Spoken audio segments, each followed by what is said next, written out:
another fantastic username, Doubt Shrine, asks, how will the UK likely be affected by Meta's new content rules and rolled back moderation policy? Now, just to remind you, last week, Mark Zuckerberg announced independent fact checkers would no longer be used on Facebook and Instagram because they are, quote, too politically biased. And another quote, it's time to return to our roots around free expression. They will be replaced with the X or Twitter style community notes. Blatantly a political decision, wasn't it? Absolutely. And the short answer is negatively, because we now live even more in a ideas environment, if I can put it that way, that is both well tilted to the right and entirely untrustworthy, and is pouring poison into the minds of millions of British people every single hour of every single day. I think it is important to explain why Zuckerberg why he has gone and kissed the ring of Donald Trump so enthusiastically. The biggest threat to Meta and its businesses, and to a certain extent to X as well, is regulation from outside the United States. Yeah. When the Brazilians took on X, after a lot of huffing and puffing, Elon Musk backed down. Now, Meta has faced enormous fines imposed by the European Union and is very, very worried about what kind of regulatory environment they're going to see in the UK. They have discovered that simply putting Nick Clegg on your board and making nice with the Europeans doesn't work. It's not enough. And therefore, their only chance of, as it were, intimidating, crushing and getting rid of tax and regulatory barriers to their businesses outside the United States is to be absolutely alongside Donald Trump. And that's what's going on. You know, America first, and the American tech world are now marching in lockstep over the rest of us.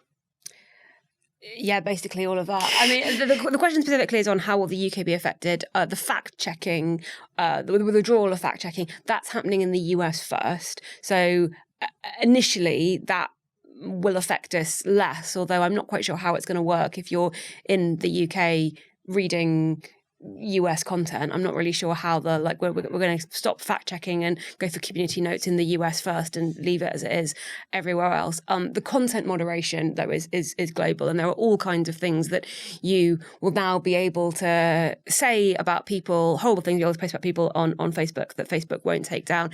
I think you can insult people's appearance based on their race or their disability. You can call people mentally ill based on their sexuality or gender identity.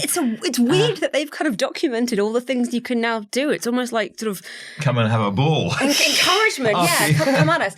I think Andrew's absolutely right that things like the EU's Digital Services legislation and the Online Safety Act here in the UK are kind of, they're European countries and the UK using its laws to regulate US companies because they operating here, and the messaging is there are companies and we can do what we like, and if you don't like it, you know, sovereign government is trumped by multi-million-dollar Silicon Valley tech companies, which is kind of quite a bullying message, as it were. Oh, it's raw power. It's raw power being imposed doing this on because people we with can. less power. It's very easy to be cynical. You know, this isn't about free speech at all, really. Look at the way TikTok's been banned, and it's about giving power to the US companies. We're doing it because we can. A couple of years ago, I think 2023, I interviewed Frances Haugen, who is the Facebook whistleblower, the woman who worked at Facebook and then gave all the files about fact-checking and the harms that it was causing over to Congress and testified. And one of the things that she said about her experience working as a fact-checker there was that anything that could potentially increase friction, so a delay in posts between being published and being seen, or accounts being banned, or investigations, anything that increased friction, that was seen as the enemy, that was seen as negative. So even though that was her job, her whole team was seen as working against the core purpose of Facebook, which was to connect people, which sounds really lovely, but to connect people in as frictionless a way as possible, which means no moderation. And if you look at some of the things that Zuckerberg and those around him have been saying about these changes, they've basically said that. They've basically said our content moderation system, our net, was too effective. Now, if you've been on Facebook, Well, I think I'm not that's sure partly true, you though. can I mean, call it. to be fair, I think there's a need for some nuance here, because there are some quite egregious examples that have, had warnings slapped on them or have been censored, which are really.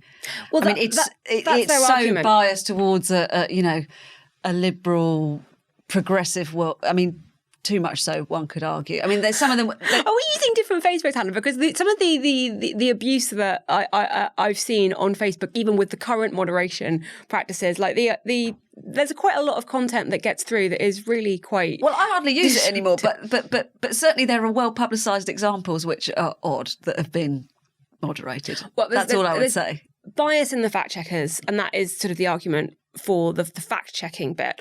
But more generally on the content moderation, the argument is we're catching too much stuff, and even if by reducing the severity of our filters, more stuff that is objectively bad gets through, we're okay with paying that price if it means that there's less friction and more, quote unquote, freedom of speech. So I think it depends what level of harm are you prepared to tolerate, and at what point do you go, yeah, there will be mistakes that are made, but I would rather have a platform where this stuff was definitely banned, even if it meant other stuff was banned too? Or would I rather have a platform where, there's more freedom of speech, but I know that some really toxic, really harmful content will get through? And there are worries that even though Zuckerberg has said that on things like illegal content, child sexual abuse content, terrorism-linked content, things that are linked to eating disorders and self-harm, that Meta will still try and focus on getting rid of those, the attitude of we want more stuff to get through will enable more of that content.